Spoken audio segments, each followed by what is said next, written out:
নমস্কার বন্ধুরা, চলে এলাম ছোট্ট একটা মিনি ব্লগ নিয়ে তোমাদের সাথে শেয়ার করার জন্য। তোমরা অবশ্যই ভিডিওটা শেষ পর্যন্ত দেখো। আর তার আগে তোমাদেরকে জানাই শুভ বিকালের শুভেচ্ছা। আমার চ্যানেলে তোমরা যদি আজ প্রথম হয়ে থাকো অবশ্যই চ্যানেলটা একটু ফলো করে সাবস্ক্রাইব করে সবাই পাশে থাকবে। বন্ধুরা সবাইকে জানাই অনেক অনেক ভালোবাসা আমার ভিডিওটা দেখার জন্য। আর আমার ভিডিওটা যখন তোমরা দেখেই ফেলেছো অবশ্যই তাহলে একটু শেষ পর্যন্ত সবাই দেখো, তোমাদের ভালো লাগবে আশা করি।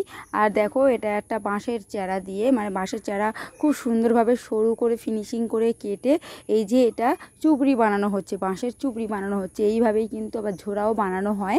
আর বাঁশের চুবড়ি যেভাবে বানানো হচ্ছে, সত্যি বলতে গেলে যে আমরা যখন বাজারে হাটে যখন কিনতে যাই অনেক দাম কষাকষি করেই কিন্তু একটা বাঁশের চুবড়ি যখন কিনি, সত্যি বলতে এতে কিন্তু খুব পরিশ্রম থাকে। একটা বাঁশের চুবড়ি তৈরি করতে গেলে কিন্তু বাঁশ কেটে তার এরকম সরু সরু করে চেরা আকারে কেটে ফিনিশিং করে তবেই কিন্তু একটা চুবড়ি বানানো হয়। সেখানে কিন্তু অনেকটাই পরিশ্রম থাকে।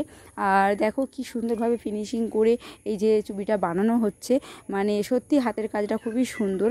আর তার জন্যই আমি ভিডিওটা করেছি তোমাদের সাথে শেয়ার করব বলে। তোমরা তো জানো যে আমি তোমাদের সাথে ভিডিও শেয়ার করি, তাই আমি ভিডিওটা করে নিয়েছি তোমাদের সাথে শেয়ার করার জন্য। আর এই যে ভিডিওটা আমি শেয়ার করলাম, তোমরা কিন্তু অবশ্যই কিন্তু দেখে বলবে ভিডিওটা কেমন হয়েছে। আর অনেকেই তো এটা দেখেনি বানানো, অনেকেই দেখেনি, অনেকেই দেখেছো। যারা দেখোনি তাদেরকে বলছি তোমরা ভিডিওটা শেষ পর্যন্ত দেখে অবশ্যই জানিও কিন্তু যে ভিডিওটা তোমাদের কেমন লাগলো। যারা দেখেছে তারা তো অবশ্যই জানে। আর তোমরা কিন্তু বলো তোমাদের কেমন লাগলো। আর এই দেখো চুবড়িটা প্রায় হয়ে গেছে, বানানো প্রায় হয়ে গেছে। এখন কিন্তু ফিনিশিং চলছে। যে চেরাগুলো বেরিয়ে আছে ওগুলো কিন্তু ভিতরে দিয়ে, মানে দেখতেই পাচ্ছ চুবড়ির মধ্যে কি সুন্দর, ওগুলো ভিতরে দিয়ে কি সুন্দরভাবে কেটে ফিনিশিং করছে। মানে সত্যি খুবই ভালো লাগছে দেখতে। আর খুবই শিগগিরই একদম ফিনিশিংটা তোমাদেরকে দেখাবো। পুরো চুবড়িটাই অলরেডি এখন বানানো হয়ে গেছে, এই দেখো সেটাও তোমাদেরকে দেখিয়ে দিলাম।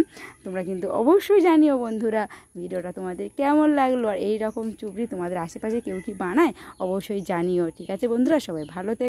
তারপরে এই দেখো খাওয়া দাওয়ার ব্যবস্থা তো আছে। বোন তো আমরা যাওয়ার আগে অনেক কিছু খাওয়ার আয়োজন করে রেখেছি। এই যে আমরা সবাই মানে এসে গেছি। আর তার মধ্যে বোনও মানে খাবার দাবার নিয়ে একদম রেডি করছে। আর এই দেখো বাবা মায়ে বসে আছে ভাইজিকে নিয়ে। আর আমার বোনপো তো খুবই খুশি আমরা এসেছি বলে, ও আনন্দ করছে, খুব মজা করছে। আর এদিকে আমার বোনের বর দেখো ও কিন্তু চুবড়ি বানাচ্ছে। আর এই যে আমার বোন কাঁঠাল দিয়েছে, দেখো মানে কাঁঠাল যেমন খাজা তেমন মিষ্টি আর খুব সুন্দর খেতে। আর দেখো এখন বোন কিন্তু সবাইকে কিন্তু খেতে দিয়ে দিয়েছে, রাত হয়েছে। আর এই যে দেখো লুচি ঘুগনি আর একটা খিচুড়ি ভোগ আছে, সবাই খেতে বসে পড়েছে। আর আমি যেহেতু খেতে বসিনি, কারণ আমার একাদশীর উপবাস ছিল, তার জন্য আমি ফল খেয়েছিলাম।